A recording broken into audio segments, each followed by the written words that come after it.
In this video, I'll be showing you a time-lapse of the Zentangle artwork I did on Google Drawings.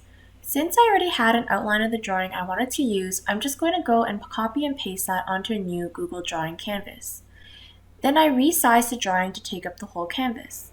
At this point, you want to check your drawing to make sure you're happy with all the lines and shapes. I didn't like how the fin was sitting on one of the koi, so I decided to delete and redraw it. Once you're happy with your outline, you can go ahead and add your patterns.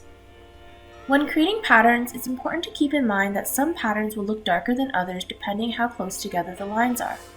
I started one pattern on the belly of the koi, but realized it actually looked quite dark from far away, so I moved that pattern to the back of the koi where koi are usually orange.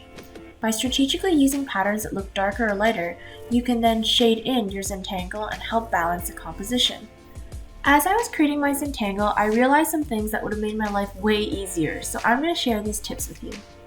Tip number 1, zoom in. It's so much easier to make exact lines and move things where you want them when you're zoomed in. You've probably noticed that lines and shapes click into an invisible grid on Google Drawings. If you zoom in, this grid gets smaller and you'll be able to place things more precisely. Tip number 2, the curve tool is your friend. I fell out of love with the scribble tool while working on this piece because it's so hard to control. The curve tool, on the other hand, is really adaptable. After you draw your curve, just double-click on the line until it shows purple points where you curve the line. You can then readjust these points to get the exact curve you want. Tip number 3, use the polyline tool to create black shapes. I didn't even think of this until the very end of my artwork, but on the back of my second koi, I decided to fill in the space with black shapes using the polyline tool, and then add white lines over top. I think this helped add more variety to the artwork, and I wish I'd thought of it earlier.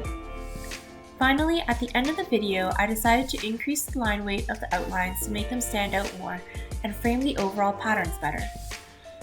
In total, I ended up spending almost 7 hours on this artwork, mostly because I'm a perfectionist and the controls on Google Drawings aren't that great. Oops. But I'm really happy with how it turned out. I hope you have fun as well. Enjoy!